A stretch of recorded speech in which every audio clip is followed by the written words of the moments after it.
ಇಶಾನ್ ಕಿಶನ್ ಮತ್ತು ಸಂಜು ಸ್ಯಾಮ್ಸನ್ ಅವರ ಕೆರಿಯರ್ ನೇ ಮುಗಿಸ್ತಾ ಇದೆ ಬಿಸಿಸಿಐ. ಹೌದು ಗೈಸ್, ಏನು ಎಂತ ಅಂತ ನೋಡೋಣ. ಅದಕ್ಕೂ ಮುಂಚೆ ಯಾರು ನನ್ನ ಚಾನಲ್ ಸಬ್ಸ್ಕ್ರೈಬ್ ಆಗಿಲ್ಲ ಪಟ್ ಅಂತ ಸಬ್ಸ್ಕ್ರೈಬ್ ಆಗಿ, ಹಾಗೆ ವಿಡಿಯೋ ಇಷ್ಟ ಲೈಕ್ ಮಾಡಿ, ಹಾಗೆ ವಿಡಿಯೋ ನಿಮ್ಮೆಲ್ಲ ಫ್ರೆಂಡ್ಸ್ ಕೂಡ ಶೇರ್ ಮಾಡಿ. ಬನ್ನಿ ಗೈಸ್, ನೋಡ್ಕೊಳ್ಳೋಣ ಏನ್ ವಿಷಯ ಅಂತ. ಮೊದಲಿಗೆ ಇಶಾನ್ ಕಿಶನ್ ಮತ್ತು ಸಂಜು ಸ್ಯಾಮ್ಸನ್ ಅವರ ಕೆರಿಯರ್ ನ ಮುಗಿಸ್ತಾ ಇರೋದು ಬರ್ತಾ ಇರುವಂತ ಏಷ್ಯನ್ ಗೇಮ್, T20, ಇಂಗ್ಲೆಂಡ್ ವಿರುದ್ಧ T20 ಸೀರೀಸ್ ಮತ್ತು ಐರ್ಲೆಂಡ್ ವಿರುದ್ಧ T20 ಸೀರೀಸ್. ಈ ಮೂರು ಸೀರೀಸ್ ಇಂದ ಇಶಾನ್ ಕಿಶನ್ ಅಥವಾ ಸಂಜು ಸ್ಯಾಮ್ಸನ್ ಇಬ್ಬರಲ್ಲಿ ಒಬ್ರು ಕೆರಿಯರ್ ಖತಮ್ ಆಗೋದು ಪಕ್ಕ ಅನ್ನೋದನ್ನ ನಾನು ಹೇಳ್ತಾ ಇದ್ದೀನಿ. ಹೌದು ಗೈಸ್, ಏನಕ್ಕೆ ಅಂದ್ರೆ ಇವಾಗ ಇಂಡಿಯನ್ ಟೀಮ್ ಅಲ್ಲಿ 4 ಜನ ಇದ್ದಾರೆ ಟಾಪ್ 3 ಲಿ.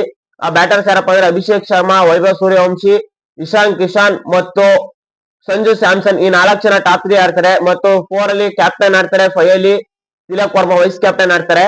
ಅಂದ್ರೆ ಈಗ ಟಾಪ್ 2 ಯಾರಪ್ಪ ಅಂದ್ರೆ ಅಭಿಷೇಕ್ ಶರ್ಮಾ ಅಥವಾ ಇಶಾನ್ ಕಿಶನ್ ಅವರು ಬರೋದು. ಇಶಾನ್ ಕಿಶನ್ ಅವರು ನಂಬರ್ 3 ಬರೋ ಚಾನ್ಸಸ್ ಜಾಸ್ತಿ ಇದೆ. ಅಭಿಷೇಕ್ ಶರ್ಮಾ, ವೈಭವ್ ಸೂರ್ಯವಂಶಿ ಅವರು ಅಥವಾ ಅಭಿಷೇಕ್ ಶರ್ಮಾ, ಸಂಜು ಸ್ಯಾಮ್ಸನ್ ಇಬ್ರಲ್ಲಿ ಒಬ್ರು ಅಂದ್ರು. ಈಗ ವೈಭವ್ ಸೂರ್ಯವಂಶಿ ಅವರು ಚೆನ್ನಾಗಿ ಆಡಿರೋದ್ರಿಂದ, ಅವ್ರು ಚೆನ್ನಾಗಿ ಫಾರ್ಮ್ ಅಲ್ಲಿ IPL ಅಲ್ಲಿ ಚೆನ್ನಾಗಿ ಆಡಿರೋದ್ರಿಂದ ವೈಭವ್ ಸೂರ್ಯವಂಶಿ ಅವ್ರನ್ನೇ ಅಭಿಷೇಕ್ ಶರ್ಮಾ ಜೊತೆ ಓಪನ್ ಮಾಡಿಸಬಹುದು. ವೈಭವ್ ಸೂರ್ಯವಂಶಿ ಅವ್ರನ್ನ ಅಭಿಷೇಕ್ ಶರ್ಮಾ ಜೊತೆ ಓಪನ್ ಮಾಡಿಸಿ ನಂಬರ್ 3 ಪ್ಲೇಸ್ ಗೆ ಸಂಜು ಸ್ಯಾಮ್ಸನ್ ಮತ್ತು ಇಶಾನ್ ಕಿಶನ್ ನಡುವೆ ಪೈಪೋಟಿ ಇರುತ್ತೆ.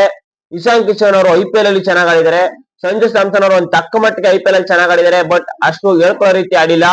ಬಟ್ ಅವರು ವರ್ಲ್ಡ್ ಕಪ್ ಅಲ್ಲಿ ಸಂಜು ಸ್ಯಾಮ್ಸನ್ ಅವರು ಚೆನ್ನಾಗಿ ಆಡಿದ್ರು. ಅದ್ರಿಂದ ವರ್ಲ್ಡ್ ಕಪ್ ಅಲ್ಲಿ ಸಂಜು ಸ್ಯಾಮ್ಸನ್ ಅವ್ರು ಚೆನ್ನಾಗಿ ಆಡಿರೋಕ್ಕೆ ಏನಾರು ಒಲವುನ ತೋರಿ ಸಂಜು ಸ್ಯಾಮ್ಸನ್ ಅವ್ರಿಗೆ ನಂಬರ್ 3 ಚಾನ್ಸ್ ಕೊಡ್ತಾರಾ ಅಥವಾ ಇಶಾನ್ ಕಿಶನ್ ಅವ್ರಿಗೆ ನಂಬರ್ 3 ಚಾನ್ಸ್ ಕೊಡ್ತಾರಾ ಅನ್ನೋ ಡೌಟ್ ಎದ್ದಿದೆ. ಒಟ್ನಲ್ಲಿ ಇವ್ರು ಇಬ್ರಲ್ಲಿ ಯಾರೇ ಒಬ್ರು ಆಡ್ಲಿ, ಕನಿಷ್ಠ ಅಂದ್ರೂ ಕೂಡ ಏಷ್ಯನ್ ಗೇಮ್ ಮತ್ತು ಐರ್ಲೆಂಡ್ ಸೀರೀಸ್ ಮತ್ತು ಇಂಗ್ಲೆಂಡ್ ಸೀರೀಸ್ ಇದರಲ್ಲಿ 10 ಮ್ಯಾಚ್ ಸಿಗುತ್ತೆ. ಈ 10 ಮ್ಯಾಚ್ ಅಲ್ಲಿ ಫಸ್ಟ್ ಚಾನ್ಸ್ ಯಾರಿಗೆ ಸಿಗುತ್ತೆ ಅವರ ಕೆರಿಯರ್ ಒಂಥರ ಸಾವಿನ ಒಂಥರ ಅಂತ್ಯದ ಬಾಗಿಲಿಗಿರುತ್ತೆ. ಯಾಕೆಂದ್ರೆ ಅವ್ರು ಚೆನ್ನಾಗಿ ಆಡಿದ್ರೆ ಮಾತ್ರ ಇಂಡಿಯನ್ ಟೀಮ್ ಅಲ್ಲಿ ಉಳ್ಕೊತಾರೆ, ಇಲ್ಲ ಅಂದ್ರೆ ನೆಕ್ಸ್ಟ್ ಸೀರೀಸ್ ಗೆ ಅವ್ರನ್ನ ತೆಗ್ದಾಕ್ತಾರೆ. ನೆಕ್ಸ್ಟ್ ಸೀರೀಸ್ ಗೆ ಅವ್ರು ಇರಲ್ಲ. ನೋಡ್ತಾ ಇರಬಹುದು, ಈಗ ನಂಬರ್ 3 ಗೆ ಬಹಳ ಪೈಪೋಟಿ ಇದೆ. ರಜತ್ ಪತಿದಾರ್ ಅವರು IPL ಅಲ್ಲಿ ಚೆನ್ನಾಗಿ ಆಡಿದ್ರು. ಡೊಮೆಸ್ಟಿಕ್ ಅಲ್ಲಿ ಕೂಡ 30 ಬಾಲ್ಗೆ 65 ಹೊಡೆದಿದ್ದಾರೆ. ಅದೇ ರೀತಿ ಸೂರ್ಯಕುಮಾರ್ ಯಾದವ್ ಅವರು ಕೂಡ 200 ಸ್ಟ್ರೈಕ್ ರೇಟ್ ಅಲ್ಲಿ ಆಡ್ತಾ ಇದ್ದಾರೆ ಲೋಕಲ್ T20 ಲೀಗ್ ಅಲ್ಲಿ.